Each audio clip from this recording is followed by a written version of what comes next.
start dripping. Yeah, it's a whole lot of ice on me. Don't stand too close, cause you don't if you say that you might know me. No, you don't know me. Yeah, it's a whole lot of ice on me. Don't stand too close, cause you don't if you say that you might know me. You know you don't know me. That's spent a bag on the whip, parked in valet. Just took another trip, skipped the drive, called my pilot, then jet down to LA. Yeah, tell me, who you know like this? Let the beat bang, turned off the light switch. I was in the VIP and met a spicy mamacita. Took her ass straight to Costa Rica. Yeah. It's a whole lot of ice on me. Don't stand too close, cause you don't if you say that you might know me. No, you don't. Yeah, it's a whole lot of ice on me. Don't stand too close, cause you don't if you say that you might know me. You know you don't know me. That's facts. Step back, homie, don't let this freezer go dripping. Cause these jewels might mess around and flood the whole kitchen. Took a bit to get it, was on a mission. And now it's platinum plaques, back to back. I spent a couple mil, you spent a whole rack. Bought the block just to give it back. Remember I was moving rocks, now I spit crack. Yeah, it's a whole lot of ice on me. Don't stand too close, cause you don't if you say that you might know me. Yeah, it's a whole lot of ice on me. Don't stand too close, cause you don't if you say that you might know me. You know you don't know me. That's facts. I'm too cold for you. Diamonds straight out of Mount Everest with it. Yeah. It's a whole lot of ice, homie.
I don't belong, I feel like I don't belong. Like I don't belong, like an extraterrestrial.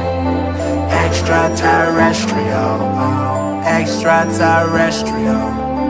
Extraterrestrial, oh. Yeah, basically I'm an alien to y'all. I guess I'm speaking in different languages than y'all. I guess all you know is my alias is all. I stepped into the Hall of Fame and put my frame on the wall. I'm like a Michelangelo painting that hangs in a vault. They gated me off by Hendrix while he plays the guitar. Never had friends, but me and Franklin was dogs. Somewhere between insane and famous, guess my brain's a little off. I'm in the basement having dangerous type of thought. I pace for hours, hit the fucking vaporizer and cough. Kill everything I see and leave behind a mountain of chalk. I took the hand that I was dealt and made a house out of cards. You can't compare me to anyone. Swag on Area 51, blowing purple crop circles, pack as loud as an intercom. Anti-gravity moon suit. Went from being who are you to chilling with the who's who. Paranoid or more than story tales and science fiction. Sleeping with a fat burner like I'm trying to watch my figure. Wanna cut me out the picture, get some bigger scissors. I stopped on this, but I never been a quitter. Yeah, so join the B.O.B. hate fest. I would say you, but I'm practicing safe sex.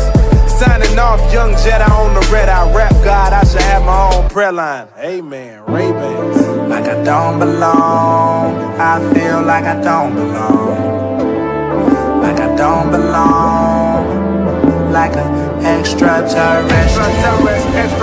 Extraterrestrial. Oh my God, it's the Martian, stunting in them son of Mars Jordans. It must be the shoes, the stars in the skies won't start them. Far from the norm, I'm Norman Bates awkward, but nothing's far-fetched when the underdog's barking. But they could get checked if I don't sign my goons forge it. I don't phone home, I phone homies, and catch you at your home with your homies for a moment. Extra terrestrial, extra clips, extra homie. I don't fear shit like exorcist, your neck a twist. Getting high on extra shit with extra kick to kick my ass. And after I put all bullshit to the side, I lick my hands from a different world to Wayne. Unexplained things going in my strange brain. Unidentified flying object Wayne's plane. Cause I be on that Mary, I don't f with plain Jane. Drugs in the backpack, no room for ET. Eyes on my kneecaps, don't look, I'm knee deep. All I do is fall back, smoke cushion, keep seeds. Swallow them with some water, cut myself and bleed. We have trouble being human, let alone a human being. Have trouble shooting a breeze, not an M16. Bop!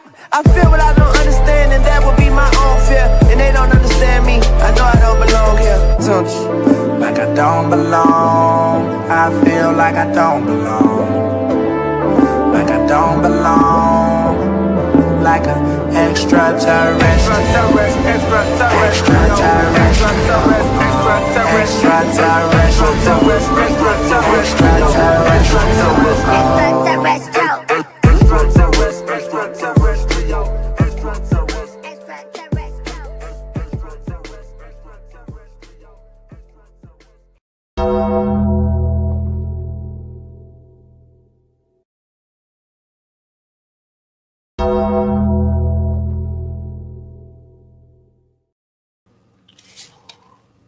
Good morning, good afternoon, good evening. Damn, I almost pulled a cue. What's going on, y'all? Welcome to another edition of the BTSI show. I'm your host, Mr. J. Thank you guys for tuning in.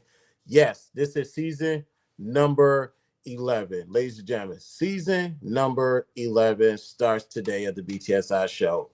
Now, just a little backstory.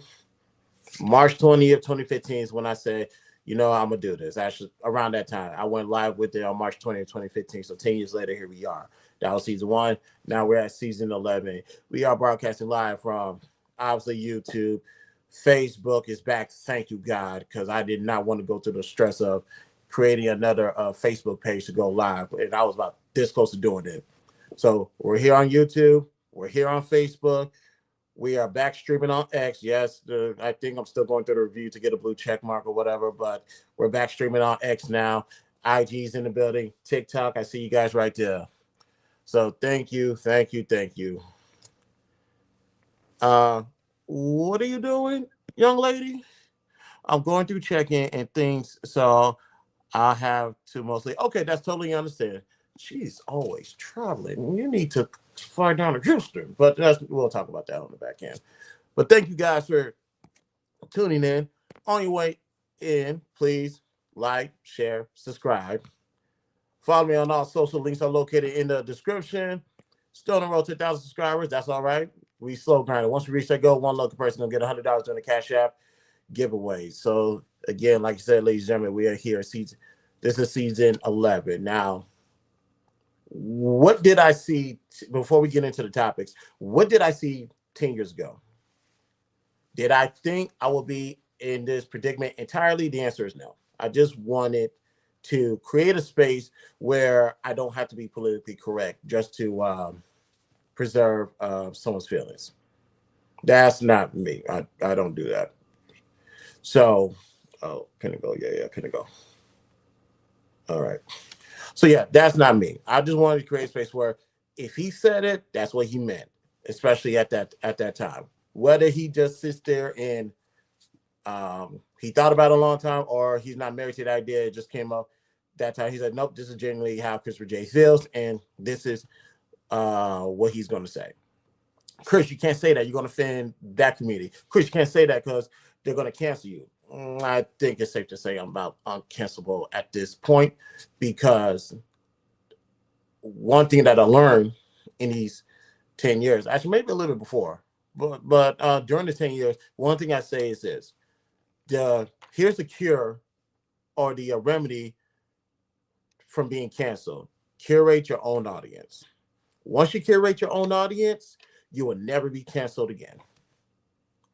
Because if you want to placate to the idea of I need a big audience to get my message out, to get my voice out, then you'll just accept anybody. Not knowing the side effect is,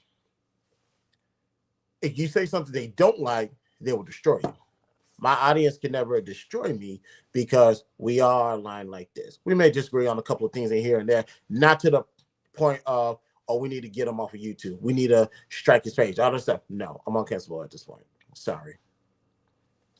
And I do want to thank people who have supported me in this last 10 years of seeing to that. Now, have I came across some rough patches? And I do put that in there. Yeah, sure. Albeit through TikTok. Exactly. Because I remember there was a few years back, something happened. It was regarding Charlemagne from the Breakfast Club. I made a comment that no one liked, and it was pertaining to the him, Wendy Williams' ex-husband, and just how the narrative got out there. And one thing about me, and I'm actually glad this moment happened, because it showed that I could stand the test of anybody, anywhere, ever. There was a narrative going out there, and it's always safe to stay on the side of where the crowd is going instead of going against it. No, I said what I said, and people went up against me. I posted a video that night. The next morning, I don't normally get this many notifications. I was like, what's going on? I went through that, and my shit went through the circulation, and I'm over here going at people. And I was like, you know what? Let's do this. YouTube, do a response, substantiate my argument, and guess what they did? They eventually went back in their house. They're like, oh, we can't mess with them.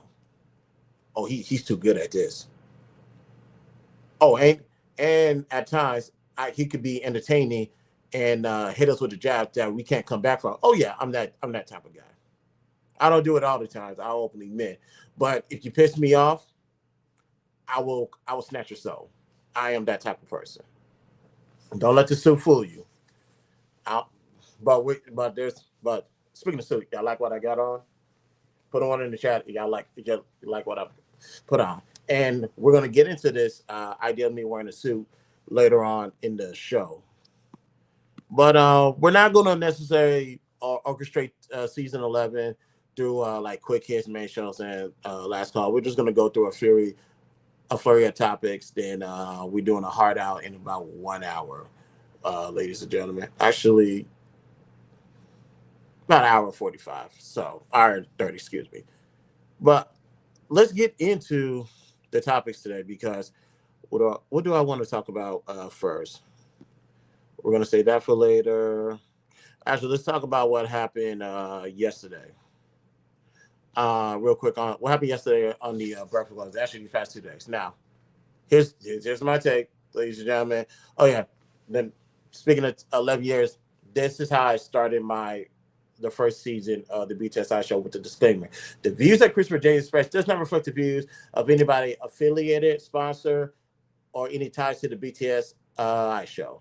Excuse me, the BTSI show. Meaning anything I say is me and me alone. Some people like to say, oh, we can't get him. We're going to go after the people that support him, from the sponsors, all this other stuff. No, this is me.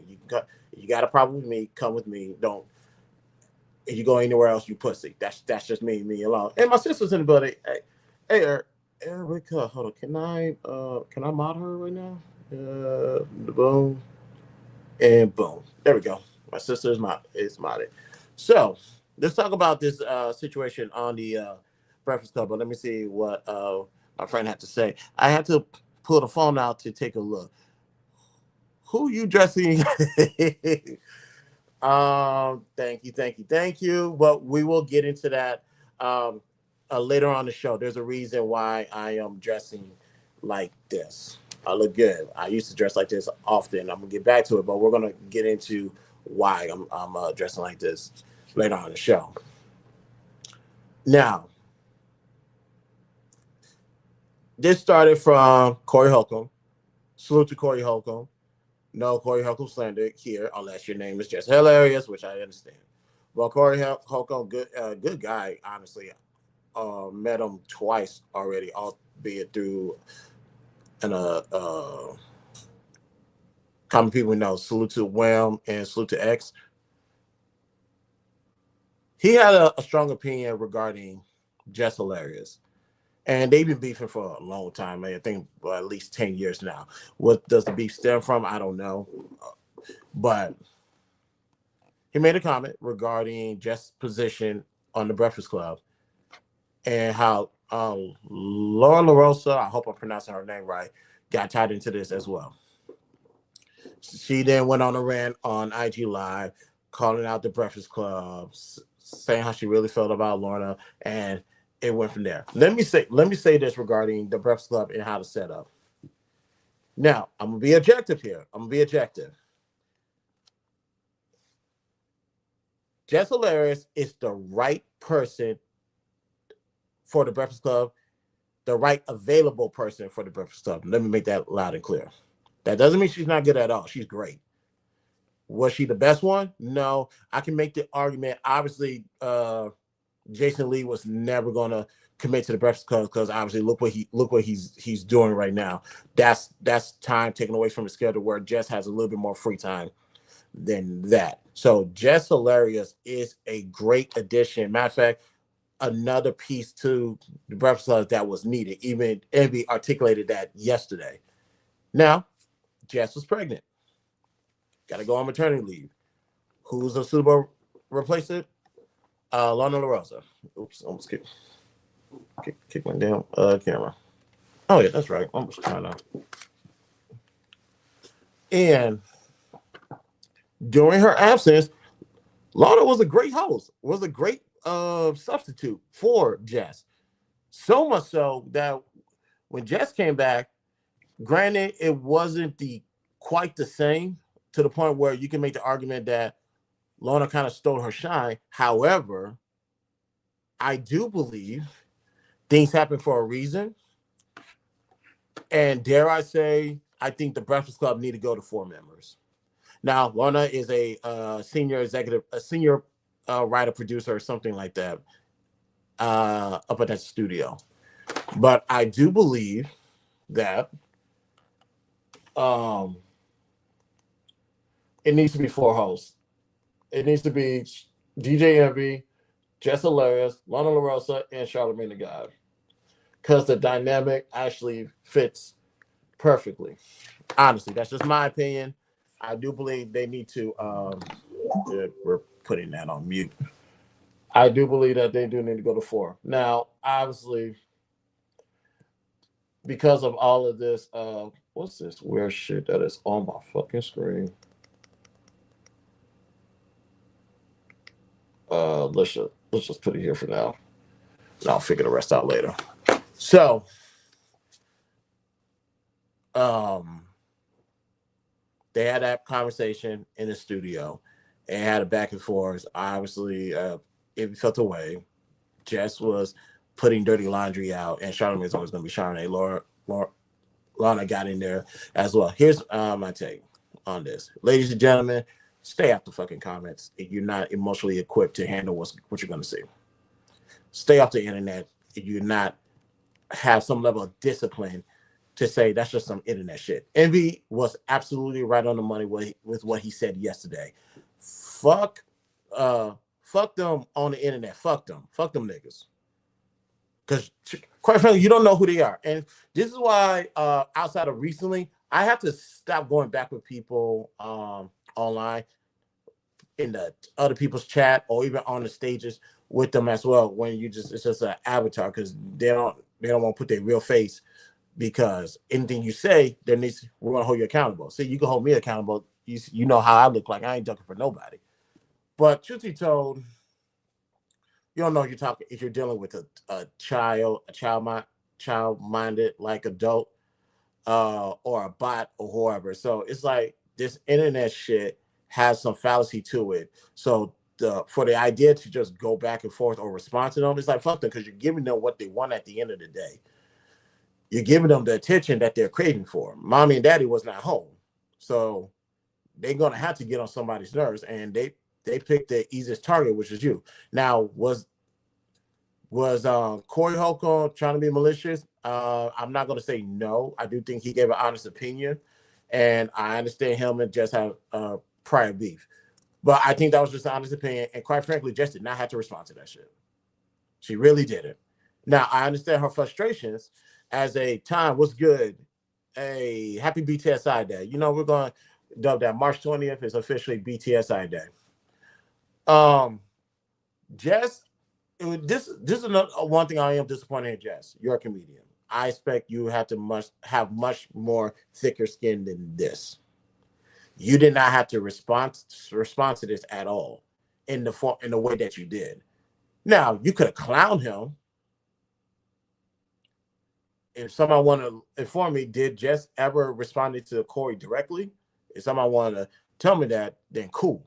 But other than that, you did not have to respond to this fool. I need you to have thicker skin than this. You are a comedian amongst comedians. Now, are you? I'll say, are you amongst the greats? Obviously not. And she will tell you that. But you need to have some thicker skin than this. I don't want to hear nothing about this whole. The job doesn't have your back. They're not going to come to your defense. The job ain't come to none of their defenses. When it comes to my job, now when it came to DJ Envy and that situation with Caesar, did Breakfast Club come to his defense? No, Envy handled that the way he needed to handle that, and that's behind him. He had some minor shit, but did they come to the defense? No.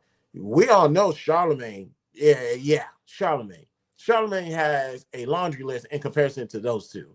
Did iHeart jump out there?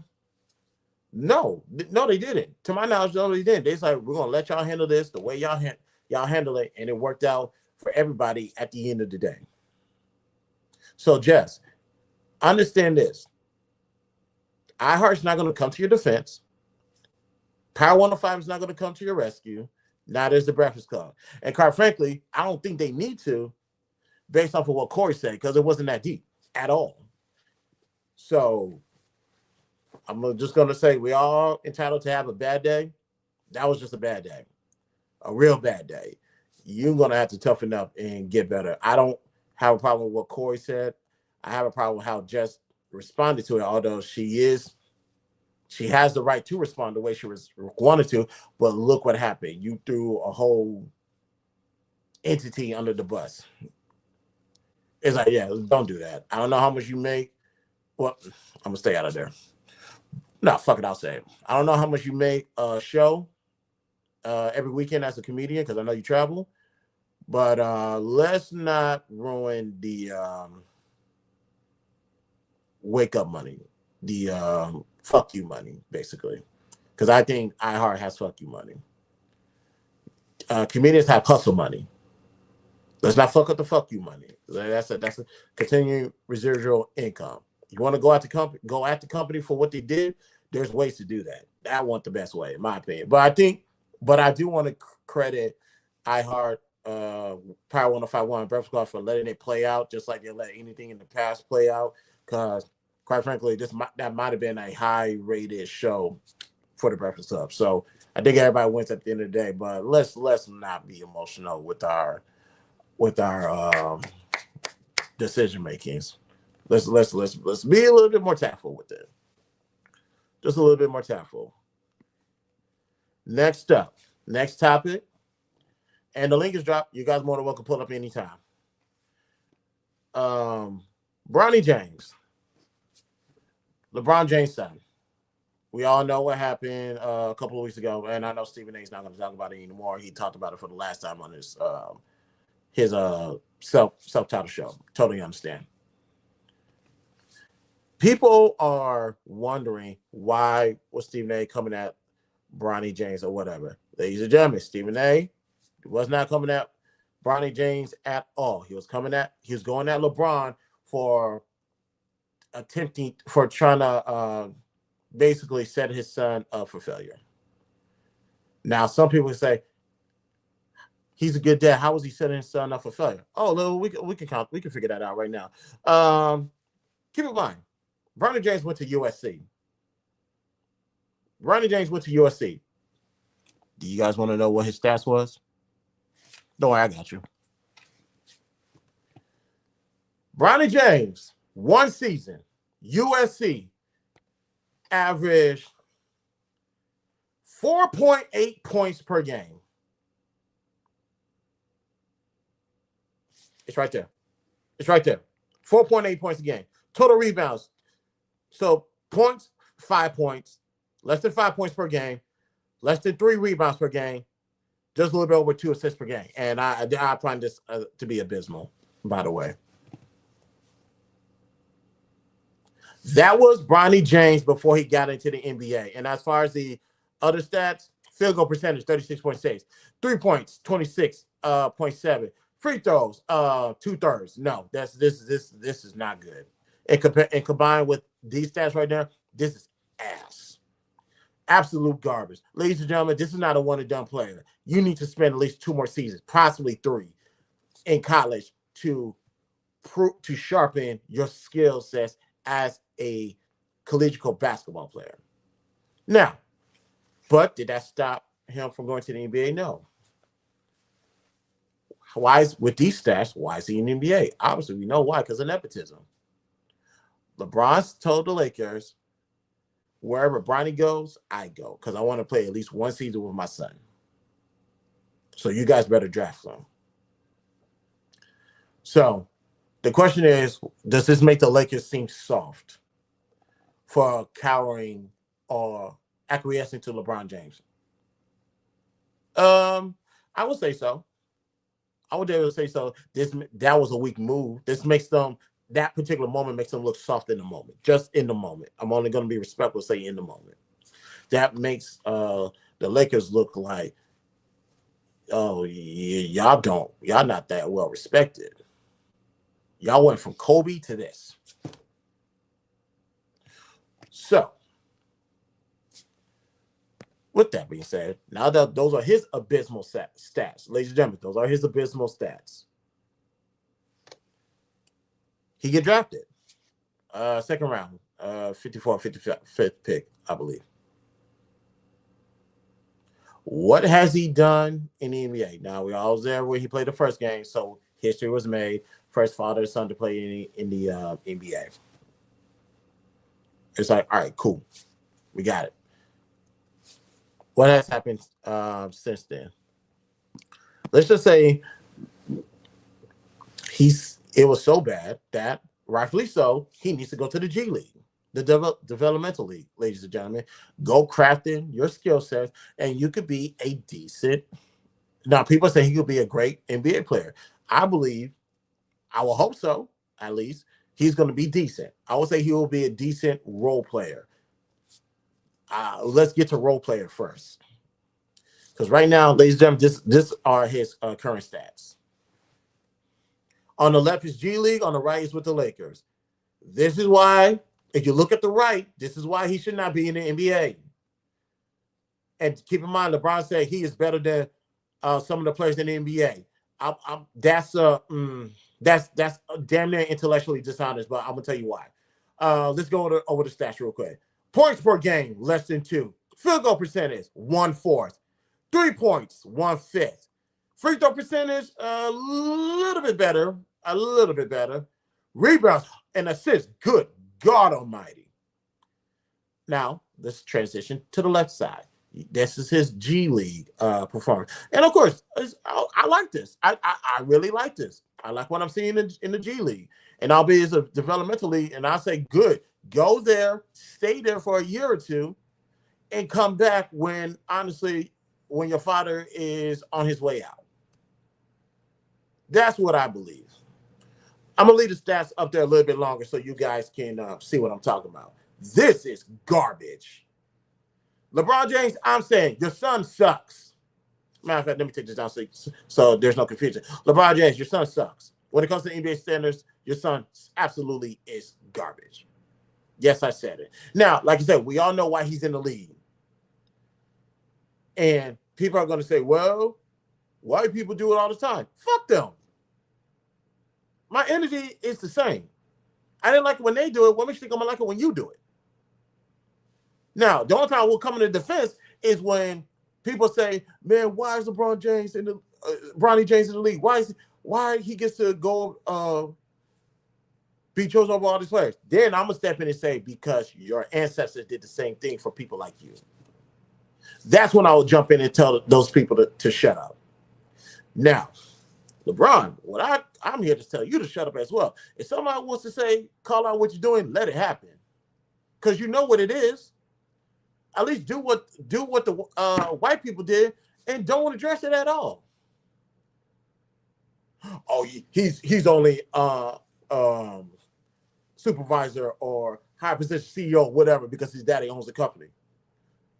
What's daddy doing? How much money I made? Another mil? Cool. Let's keep going. They make too much money to worry about comments. So, LeBron, you don't have enough money to tune that noise out? You don't make enough money? I thought you was a billionaire. The billionaires before you use their money to turn down the volume of people who don't matter. You, on the other hand, wants to give them all the credits in the world because, I don't know. Again, this is the same thing that Just Hilarious felt at. It's the same thing you felt at. And matter of fact, you about 20 plus years still failing at it. If you're going to use your privilege, use it. If you are going to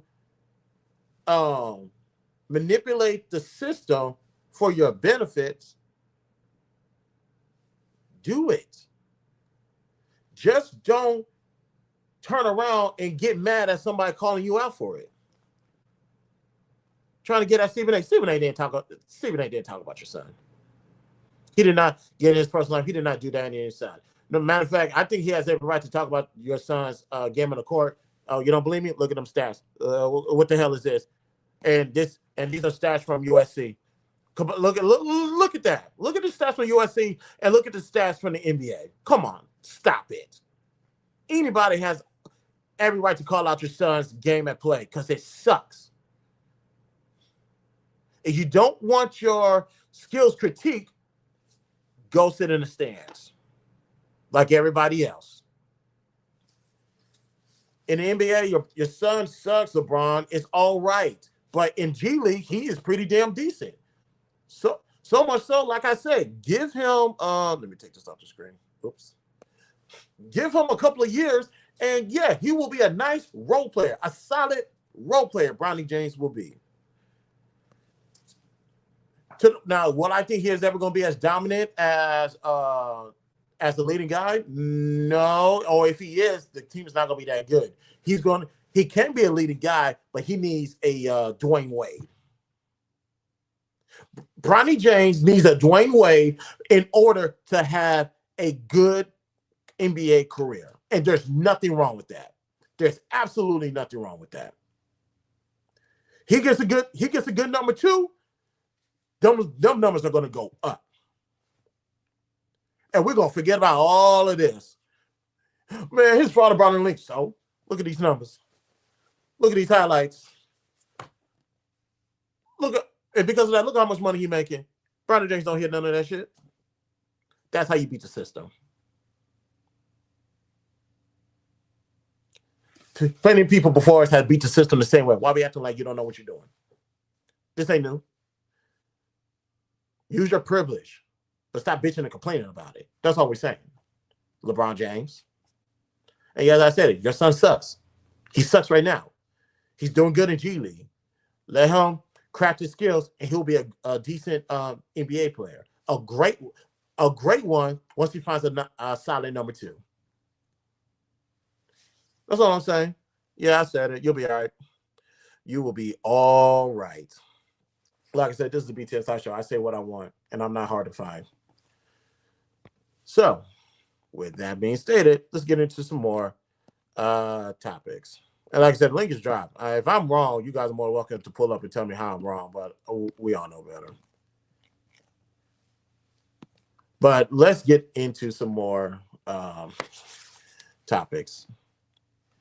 I want to talk about what do I want to talk about? Oh yeah, I never did a banner for this. Actually, I'll do that while we talk about Jim Carrey. I came across this where is it? Oh, actually, one more thing. Let's talk about before we get to Jim Carrey. Let's talk about Iman Shumpert and Tiana Taylor real quick. We're just gonna talk about it real quick. I'm not gonna spend too much time on this. Ladies and gentlemen, I'm not a big fan of divorce. I seen it from multiple facets, unfortunately. So I'm not a big fan that they got a divorce. I'm not even going to tell why they got a divorce. All I'm gonna say is because of this and because of how much money Iman Shumpert has to dole out, there are studies that show, at least on the internet, that 70 to 80% of brothers do not want to get married because of what happened to Iman Shumpert. A or B, Iman Shumpert solidifies why they don't want to get married. A lot of money for child support, and I think a lot of money for some other shit. I don't know. But with that, in the 80s and 90s. So with that being stated, ladies and gentlemen, so many things with that. No, they do believe Tiana Taylor wants her husband to be arrested for contempt of court for leaking information. Number one, prove it. Which good luck with that. Which we all know that's not going to happen. So you got to prove that. Also, the money that is doled out, ladies and gentlemen, I'm just going to be real. Does it cost $8,000 a month to take care of a child? The answer is no. Matter of fact, I need somebody to do 311,000 divided by 18, and once you get that number, divide that by 12, and that's pretty much how much I believe it's supposed to be. Let me see. I had a calculator here somewhere. Oh fuck it. Yeah, I do think that's a lot of money that he's paying, but obviously he's playing the NBA and all this other stuff. But to the people who said this is the reason why I'm not going to get married, look, I'm going to need you to stop projecting people's bad situation on yourselves. So the best thing to do is to learn from people's behaviors, mistakes, and their decisions that they made. We don't know why they got married, and we don't know what the foundation of their marriage. It could be, and we don't know who they held up their end of the bargain. We don't know. All I'm gonna say is this, and we might dive deep into that actually in the next topic. When it comes to a marriage, you will curate how you want your marriage to be, and you will then find a suitable partner, or let it naturally happen for your suitable partner to come to you, and that will be the missing piece to the puzzle, or to the problem that you have, or to the solution that you need, whatever word you want to use. People always want to get married on these shallow reasons, whether it be the marriage or the idea of marriage, not looking into what all really goes into it. You got to ask yourself, what do you want out of marriage? But truth be told, I'm going to tell everybody this. When it comes to marriage, the most thing that you got to take care of first is yourself. And that happens before you even say hello to anybody. You got to make sure you are marriage ready. And to be marriage ready, you got to be an adult. Can you be responsible of your own bills? Can you run an entire household? Do you have how does everything run like a well-oiled machine? That's usually how marriage works. but you have to do that by yourself. You have to be self-sufficient by yourself. If you want a successful marriage, be self-sufficient. Or at the bare minimum, God forbid, the relationship ends, everything's taken care of already. So you're not going to fall apart. And also, when it comes to having a partner or choosing your partner, God forbid if something does happen, if the relationship does end, you see how you guys want to handle stuff, especially outside of the courts. So that way, this process of divorce is not as messy as Iman and Tiana is. Now, some people say, so why are you preparing for divorce? You're not preparing for a divorce. You're just showing someone who you are and what you believe in first, so that way they can decide this is the person you want to be with or not. But this is something that has to be shown versus told. But that's a conversation for another day. And I just wanted to get that Iman Shumpert situation out the way. Now let's get into the Will Smith manager. Let's get into Jim Carrey. This was okay, there it is. Let's get into Jim Carrey. Jim Carrey is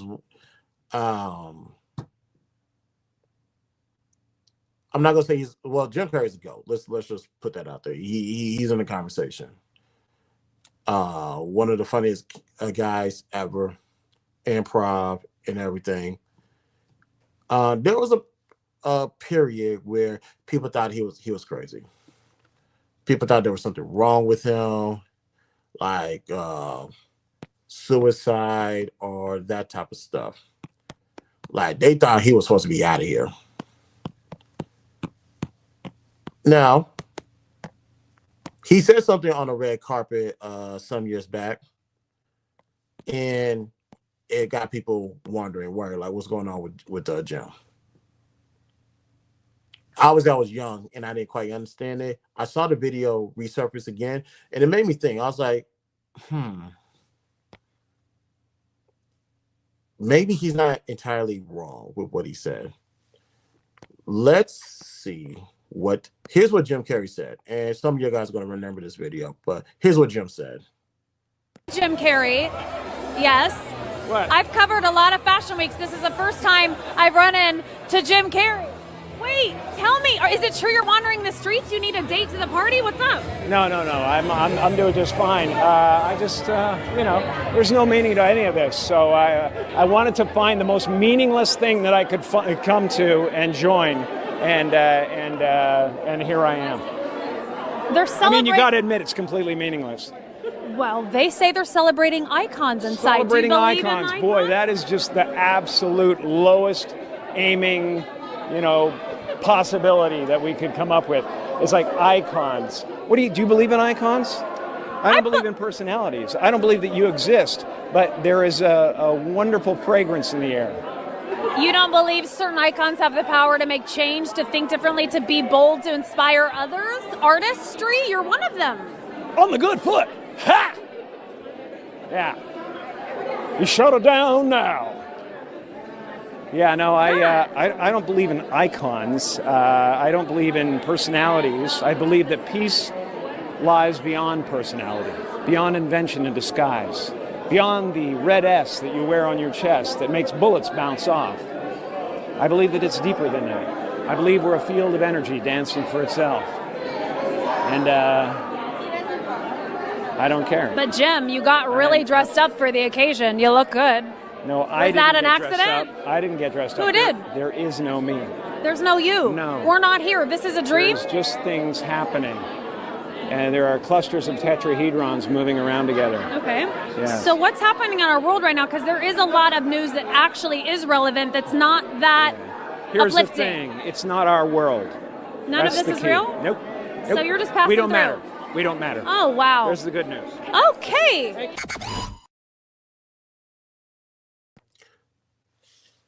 So, if you guys look at the banner at the bottom, you guys know what our what I believe and what most people who come to this channel believe. What are our ideologies? I'm a Christian, I'm I'm a child of God. I'm a believer of God, the Father, the Son, and the Holy Spirit. So, with that being stated, let's have this conversation.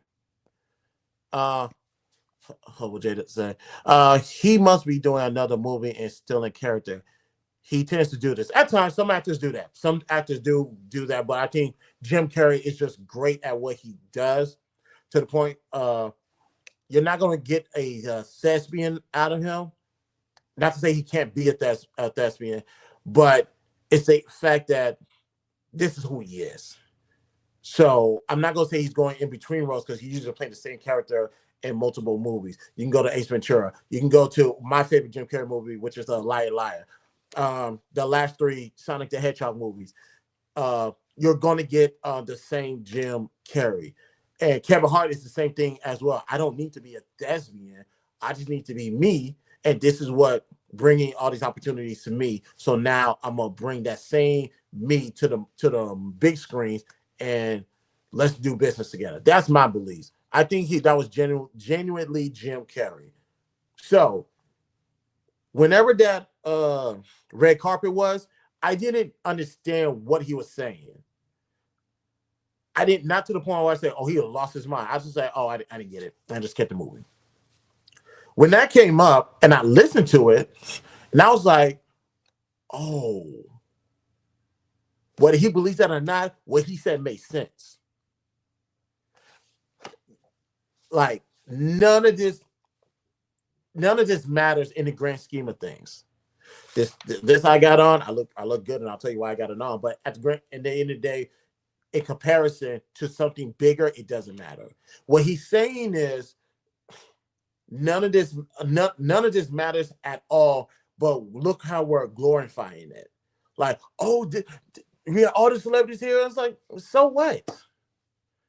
There's something bigger than all of us. There's something bigger that is, like you said, beyond the invention of the skies, which I think is him saying God is in control of all of this.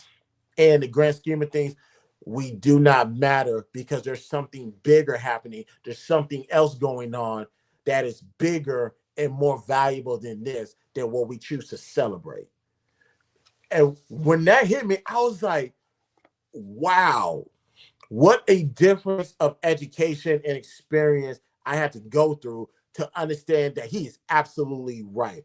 When people try to write him off as crazy, he's actually a freaking genius. That guy is. And most comedians are. But because they are wrapped around the bubble of being funny, it's like no one's going to take them serious. What Jim Carrey said was actually spot on. And those who didn't get it, I won't get on them too hard, because at first I didn't get it, but I didn't bash the brother. But what he said is spot on, and I agree. I came to that realization a few years ago. Like, we don't matter, because everything is in God's hands anyway. So why do we put our faith and our beliefs in God's hands? Because he's in control of all of this. There's so many layers to that I understood as an adult that I had to go through to figure that out. And I was like, wow, that man. See, I always respect comedians, because they are geniuses. Philosophers, scholars, I would say. Well, he stayed in character during the movie for Dark Crimes and Men on the Moon, lived the character all day and not just on set. So I don't know. There are characters who do that. Excuse me. There are actors who do that as well. I know. Well, I know he's a ops to the culture, but the first person that comes to my mind is Diddy. I don't remember what it was. I think it was Carlito's Way or something. There was some role he played. He stood in that. He stood in a character like that all the time. So even want people to dress him as a name so he can get used to it. But yeah, I know. Yeah, actors do that a lot. So I do understand that. Wouldn't surprise me, but I think with Jim Carrey, that is him. Now, unless you're saying he never got out of that character, I don't know, 20 or 30 years later, then that will be a interesting conversation, to say the least. But yeah, Jim Carrey is not crazy, ladies and gentlemen. He was very much accurate. The things we glorify doesn't have value. It means nothing. So So what are you stressing for? Like in the case of me, I'll be honest, I was stressing hard, and like I said, we'll get to. I'll go in details with this on why I'm wearing this because this goes hand in hand together. But I was stressing hard about a particular period of my life, and only to overcome it and be like, it never mattered to begin with. Granted, I had to have people in my circle who has walked through what I walked through and had to tell me it doesn't matter, you're going to be fine, even at times when I didn't believe it. But here I am today because I decided to put my attention into what's stressing me versus to put it into who could ultimately help me with my problem, which is God the Father, the Son, and the Holy Spirit. So that's something I had to learn. And because I learned that, everything Jim Carrey said was spot on and right on the money. That calling Jim Carrey crazy, we can't do that. We cannot do that at all. Not at all. So, shout out to Jim Carrey. Shout out to the legend. All right. Next up. I saw this the other day. Will Smith's manager speak. Nothing salacious. Let's make that loud and clear. There's nothing salacious about this commentary. But there is something that he did say I found to be interesting. I'll just say that. Interesting.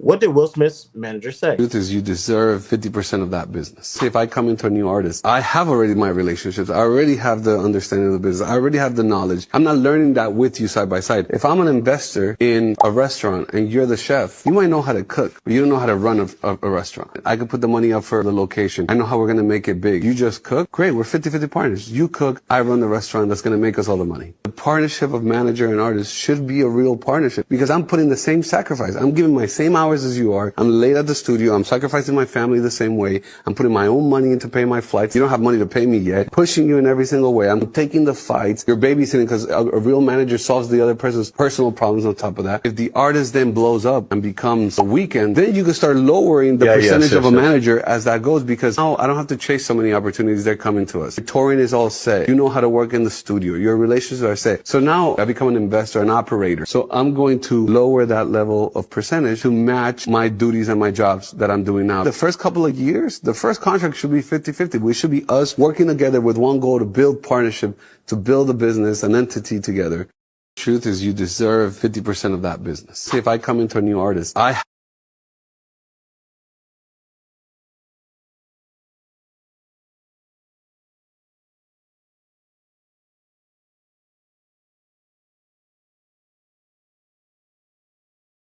Excuse my language. The fuck are you talking? I don't want to hear that. I don't want to hear that. And you goddamn right, I wrote in the chat, SMD, suck my dick. I ain't paying you 50% of nothing. Not in no first contract. Hell no. Ladies and gentlemen, anything above 20% is unethical. Anything above 20% is unethical. Thank you. Thank you. And Jada knows. You out your motherfucking mind. I'm not paying 50% of nothing. Absolutely nothing. Now, because when I saw that, I almost threw my phone out the window. Ladies and gentlemen, she said it. She knows. Anything beyond 20% is unethical. Anybody that wants to say, I want to do a deal with you, I can get you this, I can get you that, but I need half. Fuck you. Anything more than 20%, fuck you. I'm telling you that right now. You're not going here. Get out of my house. The shotgun is in the closet, and I got a 9 upstairs. Well, I'll be quiet. Yeah, get out of my house for anything more than 20%. No, you're not about to play me. We're not doing that. You talking about learn the business? The shit. I can learn the business for free if that was the case. Now, let's tone it down. The first contract is going to be less than 20%. I can make an argument for 10 or 15% for the first contract. If we have a good relationship, Jada, correct me if I'm wrong. If we have a good relationship, a great relationship, and the money's really flowing in, and we have like a tight bond, maybe we could talk about upping the percentage, because just like I gotta prove something to you, you gotta prove something to me. And once you make that effort, yeah, we could talk about 25%. We could talk about 30%. We're not more than 50%. That's a bit much. But if you want to get 50% of these deals have to be worth a lot more. Like for example, let's say if there's a deal for $250,000. And you want your cut of 20%. So what's that? That's $50,000, ladies and gentlemen. You get $50,000. I get the $200,000. If you want to work your way up to 50%, it needs to be the cash out needs to be equivalent to as it was 20%. Meaning, I was able to get 20%. I was able to get 200,000. You was able to get 50,000. I need to make sure whatever money we get, the money grows, and the percentages. Although the percentage is going to grow, the cash out needs to be a same to where it's not affecting nobody in a negative way. It's just we all getting money, everybody's comfortable. That 50% is bullshit. No, he can kiss my ass. Saying 50%. What? Excuse my language. The fuck are you talking? I don't want to hear that. I don't want to hear that. Ladies and gentlemen, if anybody, you hear me clearly, ladies and gentlemen.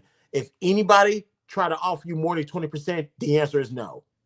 This is free advice. Anybody want to offer you 20%, any manager, tell them get the fuck out of your face. The answer is no. We're not doing that. True. I may give you a nice appreciation check at Christmas if you got me some great deals throughout the year, but no, sir, nothing over 20% at any other given time. Okay, and trust me, she knows what she's talking about. You heard it here first, ladies and gentlemen. Never do anything above 20%. Yeah, take care of them on their birthday. Take care of them on Christmas. We're not doing more than 20%. Now, I know Will Smith has a lot of money. Albeit he's rapping now. I don't know, like some of his songs, his newer songs, nice motivation music.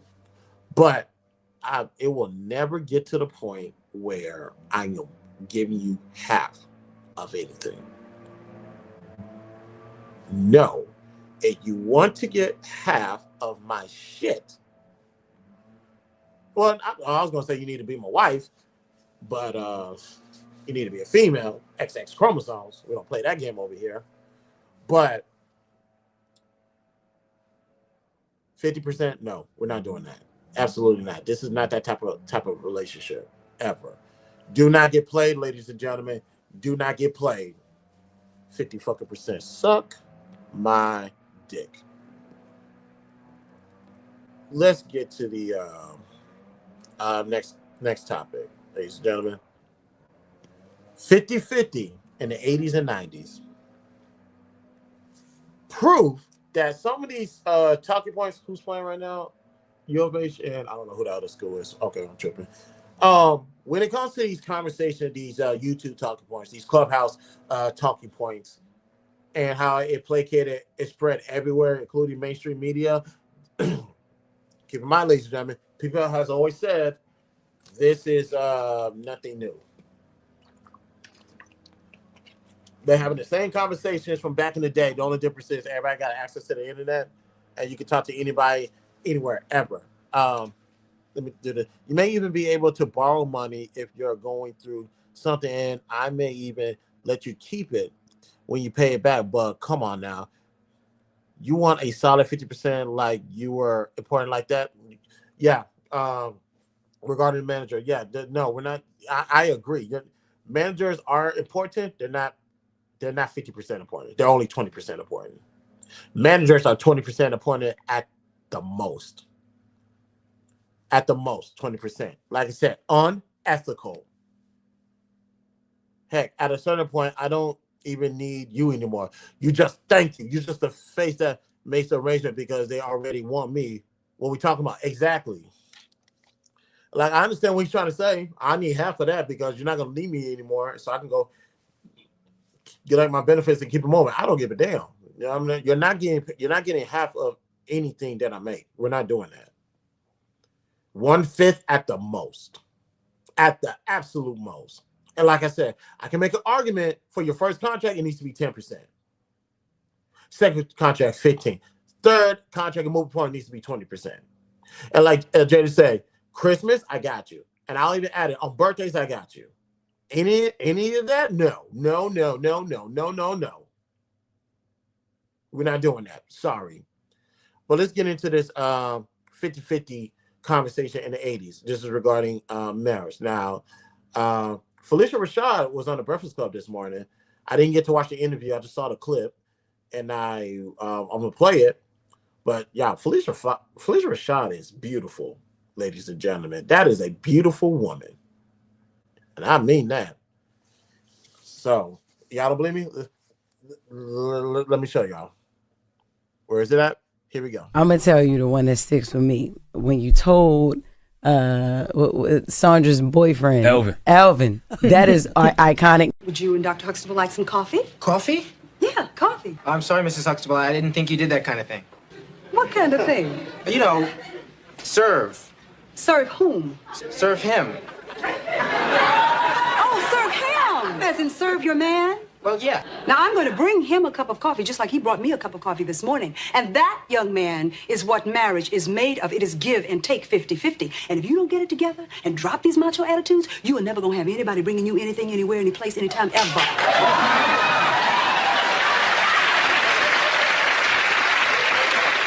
You was like battle rapping. What? Like, she was anytime, anywhere, ever. It was so good.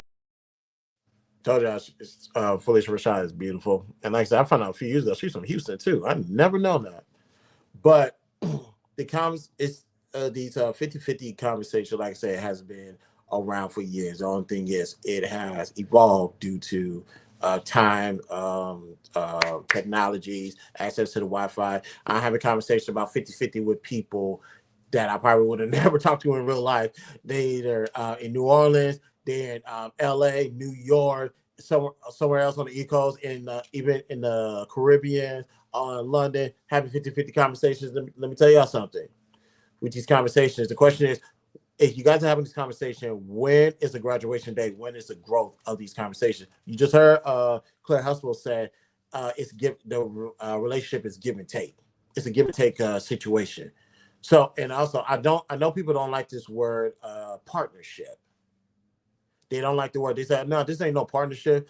This is a one-way street, yada, yada, yada, yada, because I don't want no partner. I want a wife. I was like, oh, really? Continue. I want to hear this conversation. I want a wife because I want to do this and I want to do that, and yada, yada, yada. I said, okay, what is a spouse? What is to be married? What does that mean? Looking at the definition, the word partnership is going to be thrown in there. And it's like, you fucking idiots. Like, you motherfucking idiots. Like, you are stupid. You are stupid. And don't forget, you are stupid. So, I need people to stop acting like a bunch of quidjibos. Yes, quidjibos. My turn. Quidjibo. K-W-Y-J-I-B-O. So, because we get so caught up in words that you guys forget to look up the definition of the words. When it comes to marriage, husband, wife, and all that stuff, that is a form of partnership regardless, ladies and gentlemen. That is a partnership. Oh, somebody met her. God is my witness. Felicia Rashad smells like beauty and opulence of any given day. You smell her before she gets into the room. I thought I smelled good. I gotta step my money up. Yeah, she gives off that vibe. I will agree with you. When it comes to so ladies and gentlemen, to all the brothers in the space, outside of the space, or whatever, your marriage is a partnership. Now, what type of partnership is the next question. What type of partnership do you have? Is the next question. We're married. And because we're married, we like to label it as husband, wife, spouse, or whatever the case may be, which is perfectly fine. I agree, because labels have definitions. Words have meaning. I totally agree. But when you diminish the one word that is in the definition of what you're looking for, now you look like a fucking fool, a fucking quidjibone at the end of the day. Now, some people are going to ask, Chris, what the hell is a quidjibone? Quidjibo. A big, dumb, balding North American ape with no chin. And a short temper. I'll show you a big, dumb, balding ape. Uh-oh, Quidjibo on the loose. So yeah, we gotta be adults. We gotta grow. Yes, a marriage is a 50-50 partnership, meaning not finances. Put the finances to the side, you ignorant homo sapiens. Put the finances to the side. 50-50 partnership, just like she stated in that video. He brought me coffee. I brought him coffee. It's a give and take situation. That's what marriage is at the base. That's what the base of a marriage, what it's supposed to be. I'm here for you. You're here for me. It's called interdependency. Interdependency. We are depending on each other. We are doing for one another. And because of that, the household wins. And if the household wins, so does the beneficiary, which is the children. That's your 50-50. And that was going back, and that's conversations that happened in the 80s and the 90s. And we already know it happened way before then. Even people like to go back to the 60s with these talking points. That was a partnership back then too. Dad goes to work. Mom stays at home and take care of all the duties or whatever the case may be. That's a partnership. I go make the money, you go take care of the other stuff. Partnership. Or with what we find out, you go to work, I go to work. We come together and we take care of whatever we need to take care of in this household to make sure it still runs. There goes your 50-50 partnership from back in the day, going back to the 60s. Just people still like to go back to those timelines. I can go back to the Bible days, honestly. You can go back to Proverbs 31, but a lot of people don't want to go there because they don't have the same belief system that I have, which is that Christian, child of God, believer, God the Father, the Son, and the Holy Spirit. They don't want to go back there, but that's okay. That's all right. They ain't got to. But I do want to say this, ladies and gentlemen, when you're in a relationship, that's a partnership. When you are in any form of a relationship, friendship, business, or intimate, it is a partnership. It is 50-50. It's supposed to go both ways. Both parties are supposed to benefit. That's the meaning of 50-50. And that was going back in the 80s. So, Jessica, I will play it one more time, just in case someone want to act like they didn't hear what the fuck I said. I'm going to tell you the one that sticks with me. When you told Sandra's boyfriend, Alvin, that is iconic. Would you and Dr. Huxtable like some coffee? Coffee? Yeah, coffee. I'm sorry, Mrs. Huxtable. I didn't think you did that kind of thing. What kind of thing? You know, serve. Serve whom? Serve him. Oh, serve him! As in serve your man? Well, yeah. Now, I'm going to bring him a cup of coffee, just like he brought me a cup of coffee this morning. And that, young man, is what marriage is made of. It is give and take 50-50. And if you don't get it together and drop these macho attitudes, you are never going to have anybody bringing you anything, anywhere, any place, anytime, ever.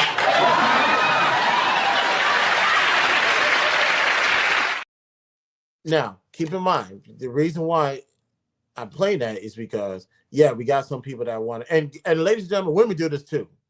This is not a man thing. This is actually gender neutral. Women do this too. Women have a macho attitude. I don't know if macho is the right word to use, but women have an attitude of where they're in charge. They dictate the rules. They control everything. And I get it. From the dynamics of what they saw growing up, I can understand why their behavior is that way. Not to say it is right at all, because I know I don't tolerate that shit regardless. So women go through this too, where they have an attitude of, this is how the marriage is supposed to go. It's going to go my way. I want it done this way. I want it that way. This goes both ways. This is a two-way street. So I don't think I'm just getting on the brothers. I'm getting on the women too, because they are predators in in current days of current times of this as well. So everybody gets to smoke. It's a partnership. We go both ways. Everything goes both ways. I almost said something pause worthy. I'm glad I caught myself. Jesus Christ, that would have been bad. But everything about a relationship, a marriage, a business, business transaction, it's a partnership. It's a 50-50 partnership. Just call it for what it is. Understand that, because once you take away the partnership, you take the power from your title of being a husband or being a wife or being whatever. And you look stupid at the end of the day. We don't want y'all to look stupid. Let's not do that. And with that being stated, one more topic. You guys are more than welcome to come up, because we got about, I'm probably end this in like 17 minutes. Now, like I say, you guys see my suit. Hold on, let me stand up real quick.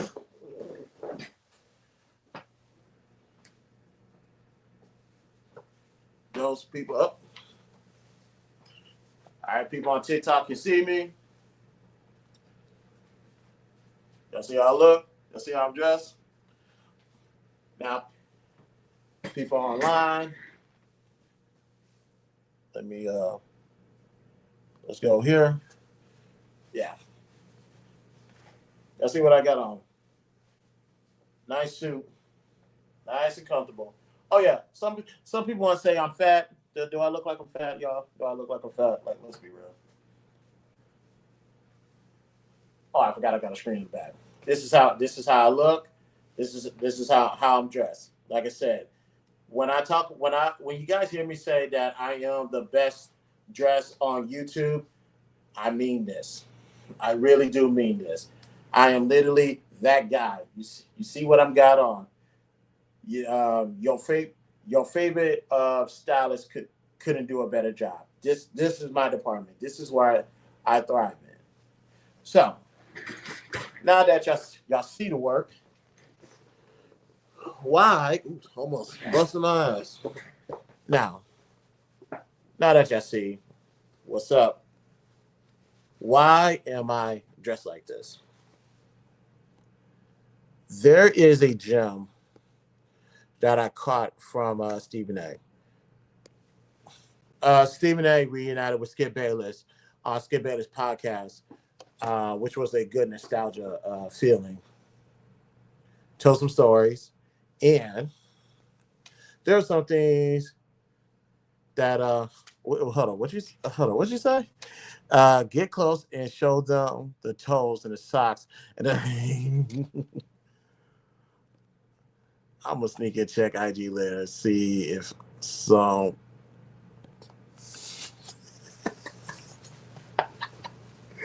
I'm not about to play with you. So, oh yeah, shout out to those watching. Again, shout out to those who are watching on Facebook, X, IG, and oh no, did I forget to press? Oh Jesus, I'm gonna press go live. I thought it went go live automatically. That was fucking hurtful, but it's all good. But oh well, it's all good. Love teachers later. I'm still making some royal mistakes, but well, this is actually good because they get to the people on IG get to hear this, so I'm grateful still.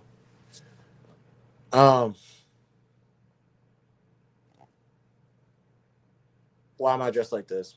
Stephen A. was on Skip Bayless' podcast I think last week or a week and a half ago, and he told a story about dressing up. So let's take a look. Let's take a listen to or watch what Stephen A. had to say. I used to admire. I thought that Larry Brown, Pat Riley, Chuck Daly, God rest his soul, I thought they were the best dressed coaches in the business. I mean, they just came suited and booted every single game. They were dressed to the nines. And I remember I was looking at Larry and admiring his suits and stuff, and he had pushed me to upgrade. And then Billy King was his VP of basketball administration at the time, because Larry Brown had just arrived a couple of years earlier before he was promoted to GM.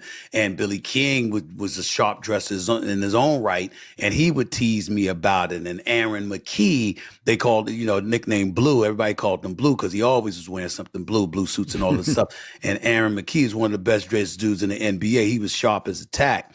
And so I saw Larry Brown wearing these like suede shoes one time with a suit. I was like, what's that, coach?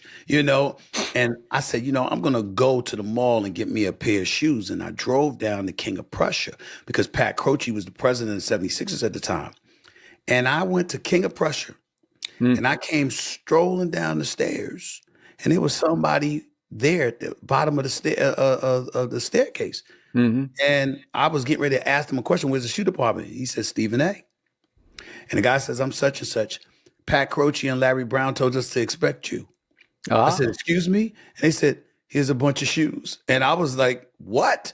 And I looked at it and I said, okay. And so I was like, how much does this stuff cost? And it was shoes like $500, $600. I'm like, what? I'm not paying that money. That's too expensive. What the hell? I don't make that kind of money. And the salesman said, they said you would say that. And they told me to tell you, dress for where you want to go, not where you are. And I remember that I had family members that had told me that before in the past. And I said, damn it, I gotta pay this money. And man, I wasn't making that kind of money, but I dropped it on those shoes. And before long, the suit game followed and everything else came about. Good. It worked. Yeah, it did. Yeah, it did. Right? Yeah. Okay. He's absolutely right on that, ladies and gentlemen. Dress for where you want to go, not where you're at. For those who don't know, I used to be a tuxedo consultant at Men's Warehouse. So that's when I was able to piece up styles together and figure things out. But prior to that, ladies and gentlemen, I learned who was my first initiator on how to dress. That was my dad. That was my father. He always had a nice suit in a closet. So dressing up was nothing to him. Dressing up for the family was nothing. He knew how to take care of us regarding that. So I had those suits. And then when I went to Men's Warehouse and became a tuxedo consultant, started playing with some ideas, piecing things together, and figure out more things and sharpening up my tools at Men's Warehouse, ladies and gentlemen. And now since then, I have been out of the realm of dressing up. Granted, I still know how to dress up. This is nuts. I can go cold turkey, come back like I never left. This is what I do. But what he said to me stuck with me when I heard it last week, because he's absolutely right, and I knew that. I just had to be reminded of these wise words that was broached onto me years prior. Why is that important? Why am I making a fuss on it? Obviously, if you guys watch my last movie, The Next Chapter, we finalized it this past Monday. Ladies and gentlemen, I am officially a college graduate. Christopher J has officially graduated from college. Bachelor of Science of Management, to be exact. I have officially graduated college. Granted, I need to pay the school $1,100 that I go expedite my degree, but that's neither here nor there. That's an easy fix. With me graduating college, and it was my degree plan, I want to go back to the setting that I'm most comfortable in. Working in an office is nothing for me. Working in a cubicle or doing projects and that type of stuff, that's what I do. And there's a certain place I want to go. I want to go to those places. So why should I have to wait to change the attire to get there? Why can I not start that now? Why do we have to wait for something to happen to say, "Oh, we need to hop on this change"? No. You got time. The time is now. Do it right now. If there is a goal, if there's a destination you want to get to, go get to it. Start preparing right now for it. The place I want to go, there's no room for cargo pants, buttons missing on the shirt, a tactical vest, guns on the hip, and that type of stuff. No, there's no room for that. Granted, I am grateful for doing that, especially this past 6 years. I am grateful for the money I was able to take care of me and my family and help me get back into school to eventually pay it off. Now I can start focusing on where I want to go. And who knows? And like I said, I'm going back to school. I'm just taking a break. I'm gonna go back to school later on, either to go for cybersecurity or go for something. Now, do I need to go to school regarding scrums? The answer is no. But there's other positions at the jobs where you need some level degree, which is perfectly fine. I have no problem with that. But I can go for cybersecurity. I can go for something regarding project management-ish, or I can just go to grad school and get my MBA. I got so many options right now that I'm blessed, and I thank God for it. But regardless of these places I want to go, I need to start preparing right now. Mentally, I need to start getting ready. Like I'm in that field right now. Yes, I gotta put on, like I said, I gotta put on my tactical pants. I gotta put on a tactical vest. I gotta put on my tactical shoes. I gotta put on all these gears. That's not appealing in comparison to your boy how he is right now. But internally, I need to be this right here. Has to be on go. Yeah, I put that other stuff on to go pay the bills, but internally, I'm already there to where I want to be. I'm already there. And I had to remind, and thank God for this clip because it reminded me of where I wanted to go. You've been stagnant. You've been comfortable these last X amount of years. And yeah, I will admit that I got comfortable. I 100% got comfortable. And I take full responsibility for me getting comfortable and other effects that it placated in my life. I take responsibility for that. But we're here right now. And I'm like I said, and I'm ready to get back out there where I belong. Like I said, I thank God for security. I've been in security for 10 years. I've been in tactical security for the last 6 years. That field has saved my life financially. It has saved my life. It had provided when it did what it needed to do, and I'm thank God for it. But now that I have accomplished this goal of graduating college, I have all these resources at my display within arm's reach. Instead of waiting to get there to change up when I get there, start making improvements right now. Start by dressing where you want to go. Because once you start dressing, dressing the part, you start to become the part. Once you start to become the part, the opportunity will be offered to you. I always tell people the story. What video company that I used to promote? Maybe I'll go back to promoting it. We'll see. They reached out to me. I never any of these what I want to be an ambassador or influencer. I never reached out to them. They all reached out to me. With video, they reached out to me based off of me changing up my appearance, putting on a suit, and just putting it out there.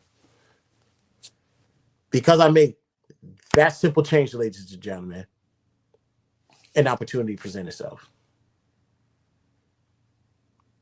Because I traded in my J's, my jeans, my V-necks, my snapback.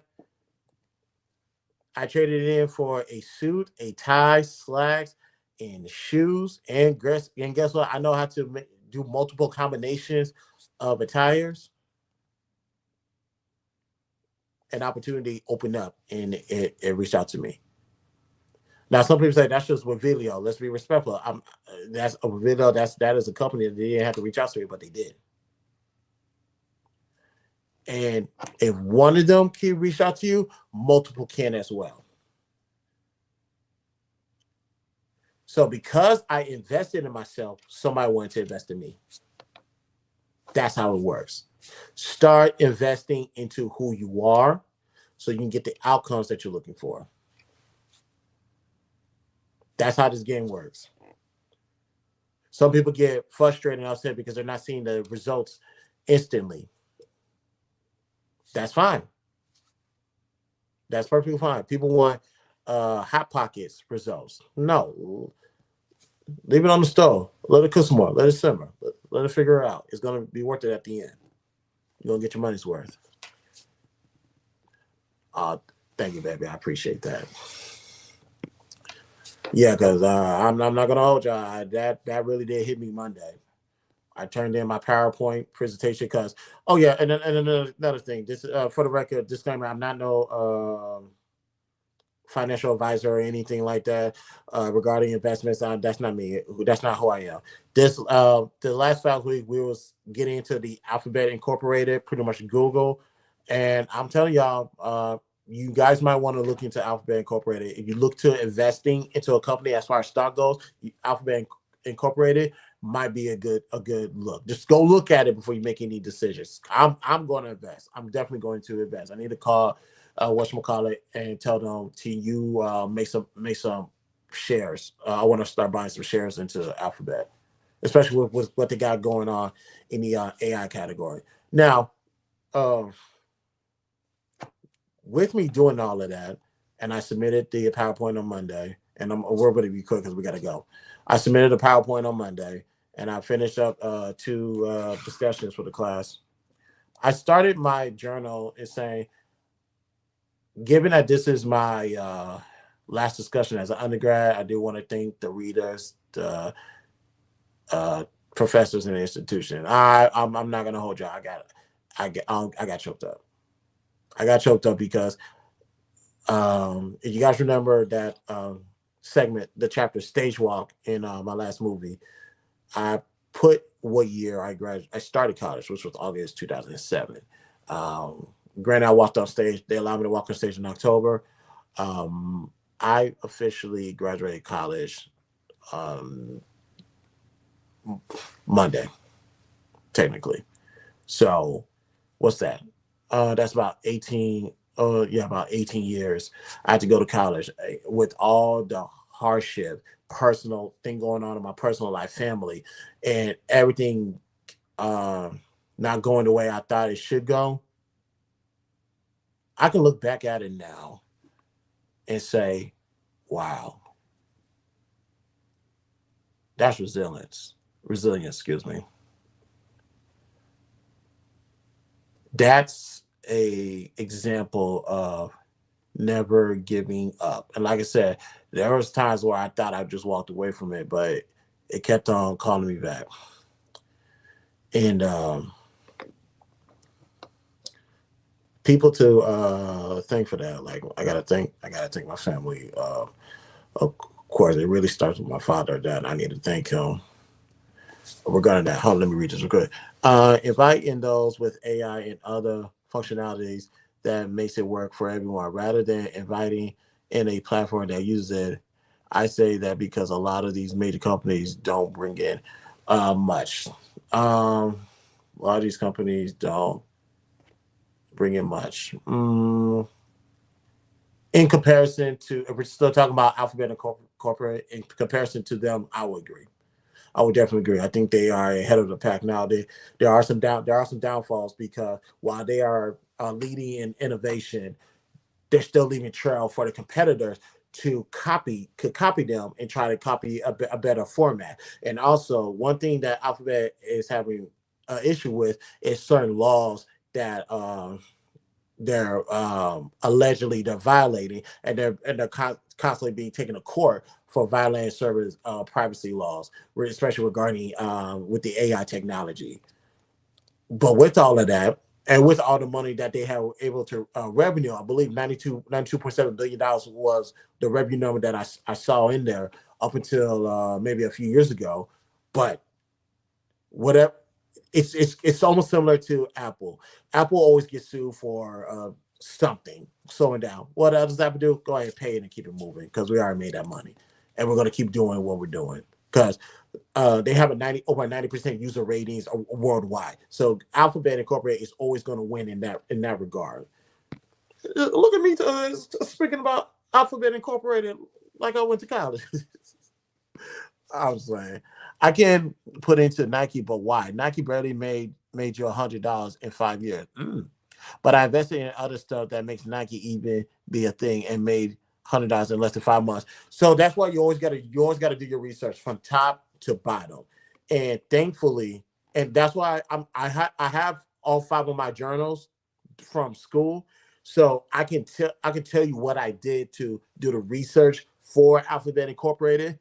And because of that, what I'm going to do is use those same things that I learned. But like, okay, when I look for a company like you say Nike, I'm gonna go ahead and look at all these steps and be like, okay, this is not why I'm not going to invest in Nike, because they're not going to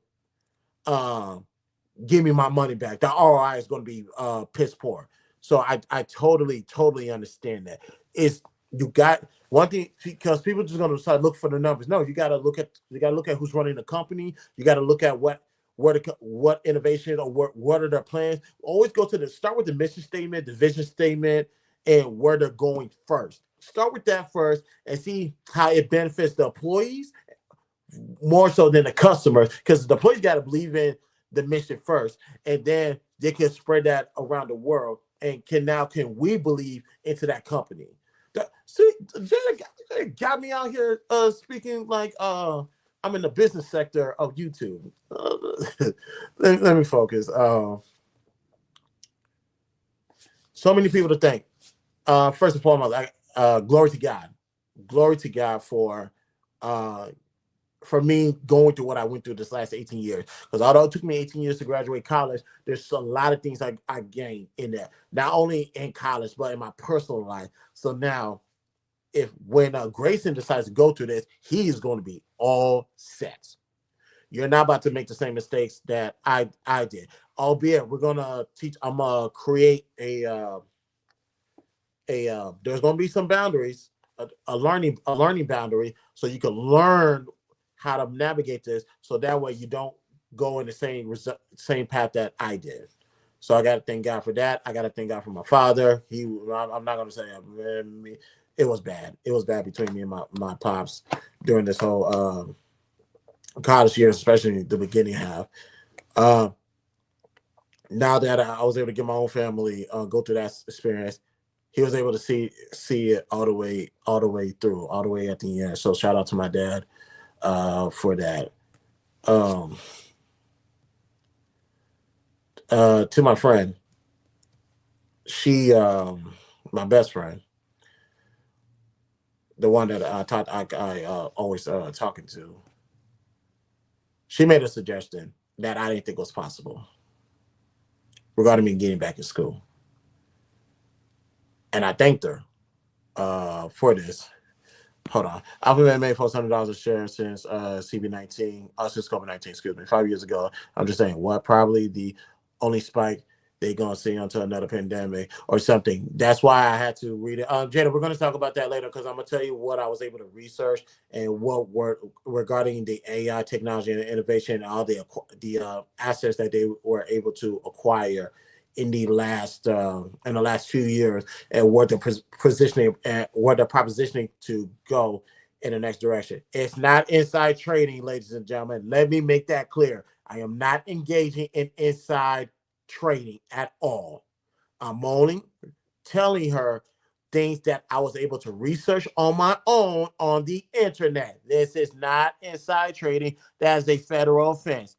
Don't look like I look like I got money, and to the degree I do, I don't got that type of money. This is not inside trading. I'm making that loud and clear. You ain't about to get me jammed up. We ain't doing that. But I sent her a thank you text message Monday. She told me to thank myself.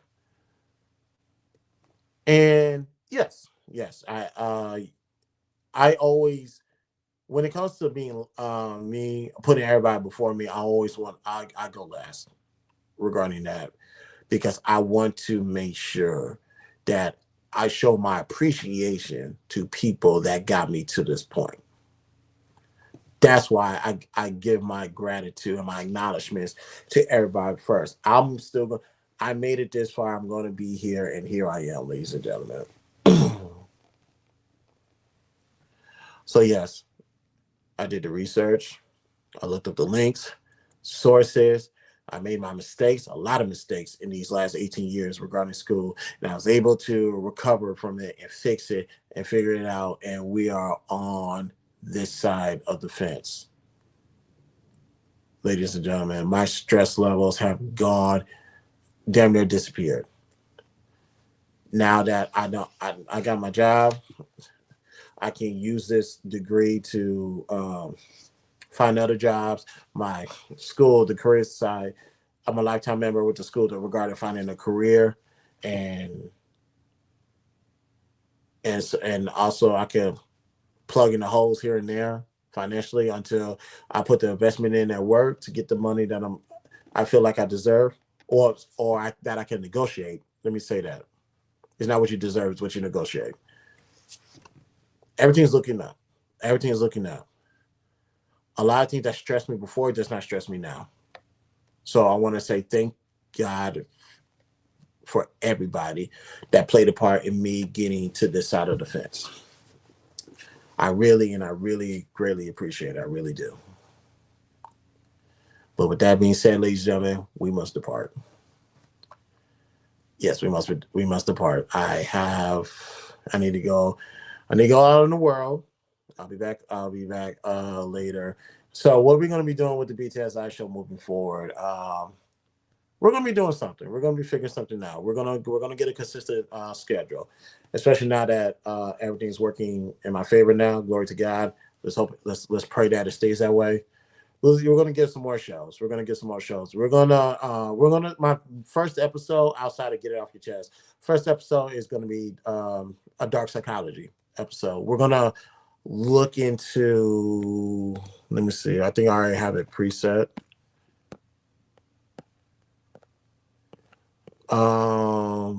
Oh yes, regarding a contrarian. We're gonna have fun with that, and can't wait for that show. That's probably gonna be next week, but we'll probably do Get Off Your Chest during after weeks. Thank you guys for supporting me with Get Off Your Chest. Thank you guys for supporting me for Wrestling Wednesdays. A good show. Shout out to my guy Will. We had a good show regarding John Cena, and Lord knows what's going on with that. Also, my other channels, which is All World Reaction, ladies and gentlemen, we're gonna. Like I said, I think now that I'm done with school, I'm in a better position to get better equipment to start investing. Like I said, once you start investing in yourself, then that's when the opportunities will really open up. I'm a walking testament to that. But let's go ahead and get out of here, ladies and gentlemen. Thank you guys for pulling up. On your way out, if you like this content, hit the like button, subscribe, and share to your friends. Follow me on all social links are located in the description. We're on the road to 1,000 subscribers. Once we reach that goal, we will do a Cash App giveaway episode. One lucky person is going to get the $100 Cash App. And if I'm in a good mood, which I have been lately, we'll do first and second runner-up. We'll make sure a few people will get some money too. All right. Thank you guys for tuning in, and thank you guys for supporting me the way you guys have. I have greatly appreciated. You have no idea. This is 11, the season premiere of the BTSI show. I'm your host, Christopher J. I'm going to talk to you guys later. Peace out.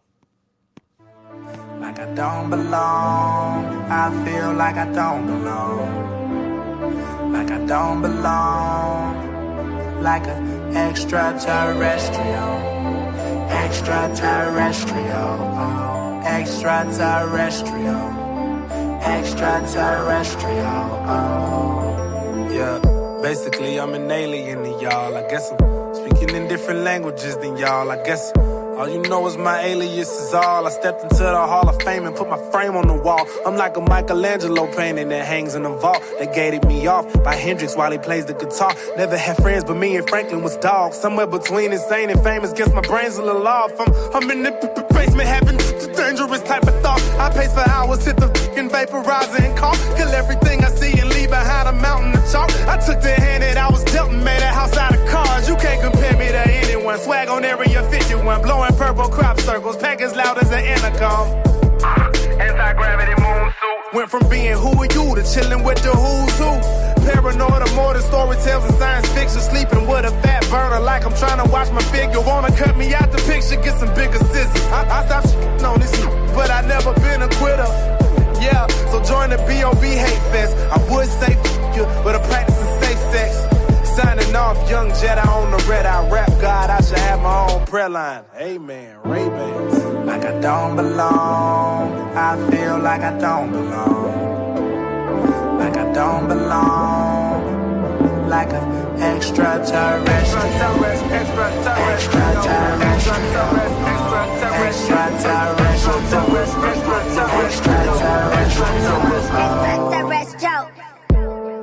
Oh my God, it's the Martian, stunting in them son of Mars Jordans. It must be the shoes, the stars in the skies won't start them. Far from the norm, I'm Norman Bates awkward, but nothing's far-fetched when the underdog's barking. But they could get checked if I don't sign my goons forge it. I don't phone home, I phone homies, and catch you at your home with your homies, fall a moment. Extra terrestrial, extra clips, extra homie. I don't fear shit like exorcist, your neck a twist. Getting high on extra shit with extra kick to kick my ass. And after I put all bullshit to the side, I lick my hands from a different world than Wayne. Unexplained things going in my strange brain. Unidentified flying object Wayne's plane. Cause I be on that Mary, I don't f with plain Jane. Drugs in the backpack, no room for E.T. Eyes on my kneecaps, don't look, I'm knee deep. All I do is fall back, smoke cushion, keep seeds. Swallow them with some water, cut myself and bleed. Have trouble being human, let alone a human being. Have trouble shooting a breeze, not an M16. Bop. I feel what I don't understand, and that would be my own fear. And they don't understand me, I know I don't belong here. Don't you? like I don't belong. I feel like I don't belong. Like I don't belong. Like an extraterrestrial.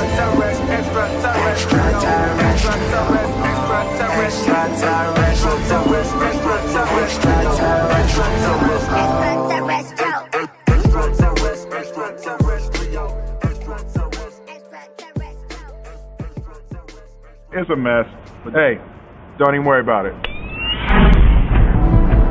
Like I don't belong.